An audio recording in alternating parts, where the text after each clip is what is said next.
మీరు ఎప్పుడు ఎందుకు పనికిరాడు అన్న పవన్ కళ్యాణ్ అద్భుతమైన మెజార్టీతోటి ఆంధ్రాలో అందరికంటే హైయెస్ట్ 70,354 ఓట్ల మెజార్టీతోటి గెలిచాడు. దాని మీద మీ కామెంట్ ఏంటి? ఓకే, గొప్పగా చెప్పుకోవాలి అంటే చంద్రబాబు నాయుడు గారికి వచ్చిన మెజారిటీ కంటే, జగన్ గారికి వచ్చిన మెజారిటీ కంటే, పురంధరేశ్వరి గారికి వచ్చిన మెజారిటీ కంటే పవన్ కళ్యాణ్కి వచ్చిన మెజారిటీ గొప్ప అన్నారు. పురంధరేశ్వరి ఎంపీగానే పడ్డదిలేండి. ఎలా అంటే పార్టీ అధ్యక్షుల్లో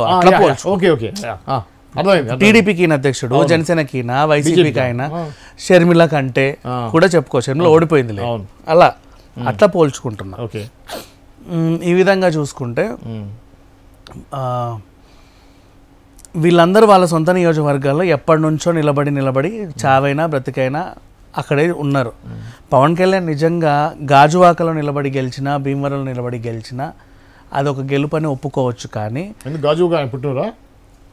ఒకప్పుడు ఓడిపోయాడుగా, సొంతది కాదు, తరచుగా నిలబడి గెలవాలి కదా. పవన్ కళ్యాణ్ వ్యక్తి చిరంజీవి అనే ఫ్యామిలీ ఏపీని వదిలేసి చెన్నైలో 20-30 సంవత్సరాలు ఉండి దాని తర్వాత హైదరాబాద్ ఎక్కడ అనుకుంటే ఎట్లా మీరు స్థానికులు నిలబడాలనుకుంటే నాట్ లైక్ దట్. అంటే ఒక దగ్గర ఓడిపోయినప్పుడు మళ్ళీ అక్కడ గెలిచి చూపించుకోవాలి కదా.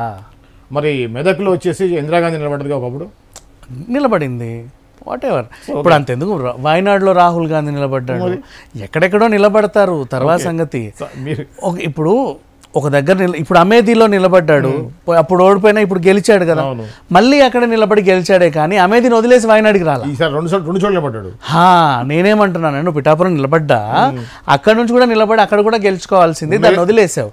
అంటే నీకు ఎక్కడైతే ప్రతికూల స్వభావ వాతావరణం ఉందో దాన్ని నువ్వు వదిలేసి అనుకూలతని వెతుక్కుంటూ వచ్చావు. ఎందుకు? కాపులు ఎక్కడ ఉంటే అక్కడికి వచ్చావు. కాపులు లేకపోతే నీకు అక్కడ ఓటమే, గెలుపు ఉండదు. ఇప్పుడు అదే కాపుల్ని నువ్వు మార్స్లో పెట్టు, పక్క గ్రహాంతర వాసుల్లో పెట్టేసి ఏలియన్స్లో పెట్టండి కాపులు అని.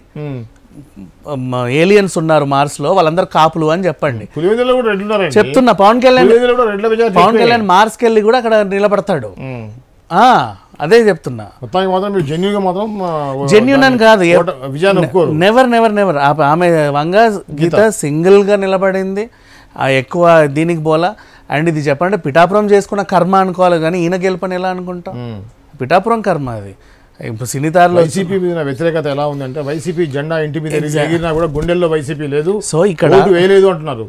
ఇక్కడ చంద్రబాబు గారు సీఎం అవ్వాలని, వైసీపీ పోవాలని జనాల్లో ఉన్నటువంటి ఆ బలమైన ఏదైతే ఉందో ఈయనకు ప్లస్ అయి గెలిచాడే తప్ప పవన్ కళ్యాణే రావాలని, పవన్ కళ్యాణే గెలవాలని ఏ ఒక్కడు ఓటేలేదు అక్కడ. అది గుర్తుపెట్టుకుంటే మంచిది.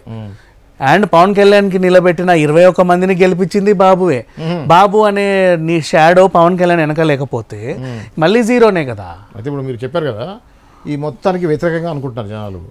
పవన్ కళ్యాణ్ అనే షాడో బాబు వెనకాల లేకపోతే, పవన్ కళ్యాణ్ అనుకున్నటువంటి ఓటు బ్యాంక్ బాబుకు లేకపోతే 2019 కంటే ఘోరమైన పరాజయం పొందేది టీడీపీ. అంతకన్నా దారుణం లేదు. పవన్ కళ్యాణ్ ఉన్నా లేకున్నా ఇప్పుడు మెజారిటీ చూడండి. పవన్ కళ్యాణ్ పార్టీ జనసేన పొత్తు లేకున్నా కూడా టీడీపీ అధికారంలో ఉందిగా. ఇప్పుడు 134 అంటే ఆ గెలిచే స్థానాల్లో ఎన్ని జనసేన ఓట్లు టీడీపీ కూడా ఉంటాయి. లాస్ట్ టైం 5,000, 2,000, 3,000 మెజార్టీతో టీడీపీ చాలా ఓడిపోయింది. జనసేనకున్న ఓట్ బ్యాంకే 5% కదండి. 5 కాదు, మహా అయితే 6 లేదంటే 6.5. ఎంత? దెన్ 10 కూడా లేదు. మిగతావన్నీ బాబువే కదా. అయితే వైసీపీ లేదా ఈ టీడీపీ అనుకున్నారు, వైసీపీ వద్దు కాబట్టి టీడీపీకి వచ్చారు. ఇదేదో ఒక తోక, కత్తిరిస్తే పోయే తోక. ఇది పెద్ద విషయమేం కాదు, అనవసరం కదా, ఎక్కడో పెట్టాల్సిన అవసరమేం లేదు. ఇంకా విషయం చెప్పాలంటే కాడబారేసిన ఎద్దులాగా 4 రోజులైతే ఈయన సీట్ను వదిలేసి మళ్ళీ సినిమాలు చేసుకుంటారు. అదే నిజం, అంతే జరిగేది అదే. ఓకే.